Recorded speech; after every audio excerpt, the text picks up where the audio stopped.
प्यारे बच्चों, आज हम इंग्लिश का सॉल्व पेपर देखते हैं। तो पेपर हमारा कैसा आता है, इसे परीक्षा में हम किस प्रकार से हल करते हैं, तो इसके हम नियम देखेंगे। तो पहले हम देखते हैं क्वेश्चन नंबर 1। ऐसे उसमें लिखा आता है, choose the word which has a different sound of the underlined letter. रेखांकित अक्षर से उच्चारित होने वाला अलग ध्वनि का शब्द चुनिए। तो यहाँ पर तुम देख रहे हो कि नंबर ए पर ऐसे बुक, नंबर बी पर कुक, नंबर सी पर पूल और नंबर डी पर लुक शब्द लिखा हुआ है। तो इसमें हम ध्वनि पहचानते हैं, जो अंडरलाइन होता है उन अक्षरों की ध्वनि देखते हैं। जैसे अंडरलाइन हो रहा है, इसमें डबल हो, इसमें ऐसे हो रहा है तो ये डबल हो, इसमें अंडरलाइन हो रहे थे, इनकी आवाज़ हम देखते हैं। का नंबर ए, इसको हम बोलते हैं बुक, छोटे ऊ की मात्रा बुक। बी को बोलते हैं कुक, इसको बोलते हैं हम पूल, तो इसमें बड़े ऊ की मात्रा आई, इसको बोलते हैं लुक। अब हम देखते हैं कि चारों ऑप्शन दे रखे हैं, नंबर ए पर बुक, दूसरे पर कुक और नंबर डी पर लुक। ये 3 ऑप्शन दे रखे हैं जिनमें छोटे ऊ की आवाज़ ध्वनि आती है, और नंबर सी पर हम देखा पूल शब्द में बड़े ऊ की मात्रा आती है। और प्रश्न हमसे कह रहा है कि अलग ध्वनि का शब्द चुनिए। तो प्यारे बच्चों बताइए कि इसमें अलग ध्वनि का शब्द कौन सा होगा? पूल शब्द है, जिसमें बड़े ऊ की मात्रा आ रही है। तो इस प्रकार से हमारा कौन सा आंसर होगा इनमें से? नंबर सी, पूल शब्द होगा, उसे हम परीक्षा में भरेंगे। इसी प्रकार से हम देखते हैं question number 2। Choose correct answer, सही उत्तर चुनो। अब ऐसे ऑप्शन 4 होंगे, हमें उसका थोड़ा सा अर्थ निकालना पड़ेगा। ऐसे लिखा हुआ है, never play on the. Never means कभी नहीं, प्ले मीन्स खेलना चाहिए, ऑन द हमें कभी नहीं खेलना चाहिए। अब कहाँ नहीं खेलना चाहिए? नंबर ए दे रखा है गार्डन, बगीचे में, बी होम घर पर, नंबर सी प्लेग्राउंड खेल के मैदान में, और नंबर डी आता है रोड सड़क पर। तो प्यारे बच्चों, आप जानते हैं कि हमें कहाँ नहीं खेलना चाहिए? सड़क पर। तो पता है never play on the road, तो रोड शब्द कहाँ पर दे रखा है? Number D. तो हम देखेंगे कि हमारा उत्तर होगा नंबर डी, कि हमें सड़क पर नहीं खेलना चाहिए, never play on the road. जो रोड शब्द कहाँ पर दे रखा है? नंबर डी पर। तो इस प्रकार से डी नंबर हमारा उत्तर होगा। प्रश्न संख्या 3 है, right one word for the group of words given below. शब्द समूह के लिए एक शब्द लिखें। हाँ, तो प्यारे बच्चों, हमें पता है कि हमें क्या करना है, एक शब्द में उत्तर देना है। हमारे पास सेंटेंस होगा परीक्षा में, जैसे ये हमारे सामने दे रखा है नंबर 1 पर, द पैलेस, द प्लेस, क्या शब्द है? The place where the kings and queens live. वह स्थान जहाँ राजा और रानी रहते हैं। तो प्यारे बच्चों, हमें पता है कि जहाँ पर राजा रानी रहते हैं उस स्थान को हम क्या कहते हैं? राजमहल कहते हैं। और ये हमारा उत्तर ऐसे पी से शुरू हो रहा है। तो राजमहलों को हम क्या कहते हैं अंग्रेजी में? राजमहल को अंग्रेजी में बोलते हैं पैलेस। तो हमें पैलेस की स्पेलिंग भी याद होनी चाहिए। तो इस प्रकार से पी दे रखा है, तो हमें इसमें क्या भरना है? PALACE। तो इस प्रकार से क्या शब्द बन जाएगा? पैलेस का वह स्थान जहाँ पर राजा और रानी रहते हैं उसे हम क्या बोलते हैं? पैलेस शब्द बोलते हैं। तो परीक्षा में से पी लिखा आएगा और तुम्हें भरना है। तो पैलेस ऐसे PALACE।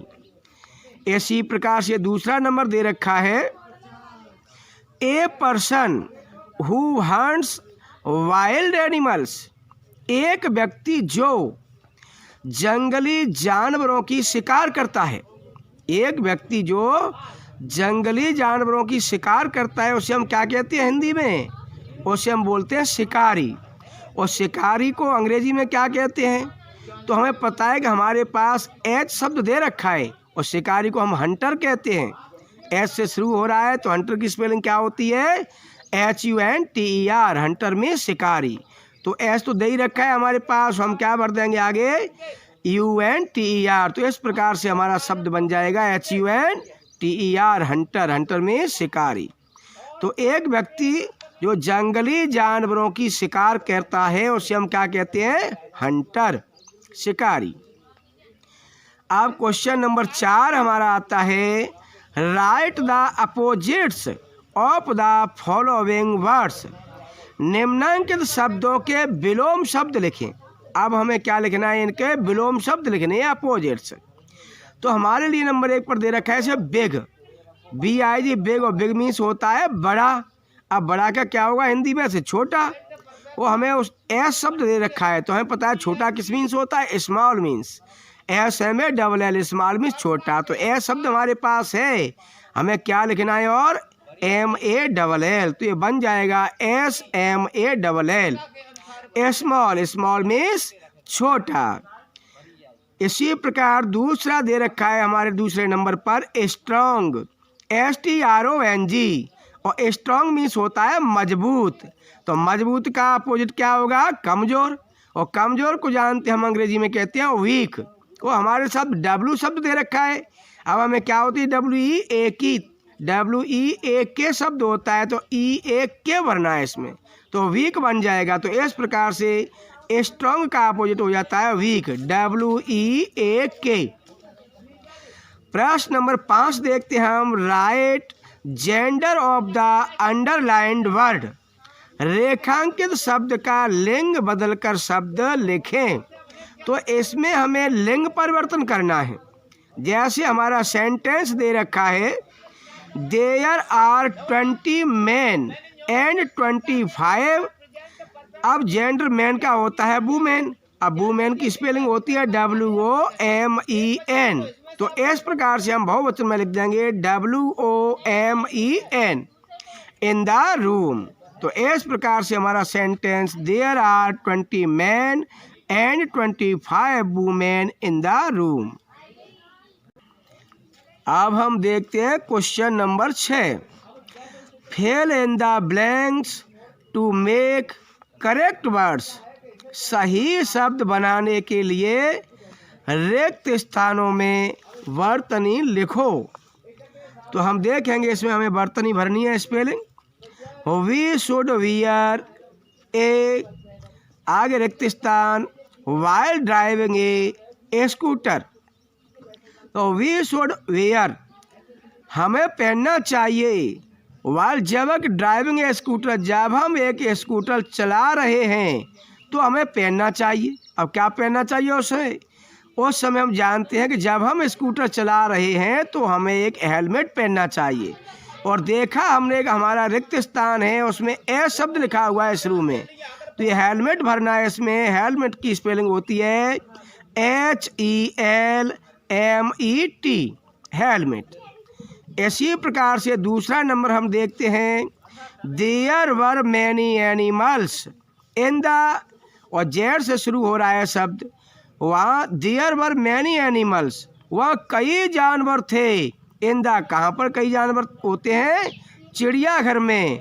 और चिड़ियाघर को हम क्या बोलते हैं इंग्लिश में, जू। अब जेड दे रखा है और जू की स्पेलिंग होती है ZOO, तो हमें क्या भर देना है इसमें, OO। इस प्रकार से बन जाएगा ZOO, जू। तो there were many animals in the zoo, वहाँ चिड़ियाघर में कई जानवर थे। अब हम क्वेश्चन 7 देखते हैं, arrange the following jumbled letters to make meaningful words. अक्षरों को सही क्रम में रखकर सार्थक शब्द बनाइए। तो यहाँ हमने देखा कि शब्द क्रम से नहीं है, जैसे PIAN, जबकि होता है पेन शब्द, पीड़ा के लिए। तो पेन की स्पेलिंग होती है PAIN, तो इसको हम क्या लिखेंगे, PAIN, पेन। पेन मीन्स पीड़ा या दर्द। इसी प्रकार SEOH, तो एस का होता है ऐसे, जूता शब्द की स्पेलिंग होती है शू, और शू की स्पेलिंग होती है SHOE, शू। शू मीन्स जूता। अब हम देखते हैं question number 8, fill in the blanks with the missing letters. छूटे हुए अक्षरों द्वारा रिक्त स्थानों की पूर्ति कीजिए। जैसे HNR, तो हम देखते हैं कि रिक्त स्थान में ज़्यादातर वोवेल्स भरे जाते हैं। अब हमने देखा है कि ऑनर शब्द की स्पेलिंग है ये, तो HO आएगा, HONOUR, तो इस प्रकार से ऑनर शब्द बन जाएगा। दूसरा TW, रिक्त स्थान NKL, और फिर रिक्त स्थान तो हमें पता है ट्विंकल की स्पेलिंग है, और ट्विंकल की स्पेलिंग TWI भर देंगे, NKL, और लास्ट में हम E भर देंगे। इस प्रकार से ट्विंकल शब्द बनेगा। 9 नंबर हम देखते हैं, make a sentence using the word water. Water शब्द का प्रयोग करते हुए एक शब्द बनाइए। तो वाटर शब्द का प्रयोग करते हुए हमें एक सेंटेंस बनाना है। जैसे पानी जीवन के लिए बहुत उपयोगी है, तो water is very useful for living. पानी जीवन के लिए बहुत उपयोगी है। इस प्रकार से हमारे ये 9 सेंटेंस समाप्त हुए।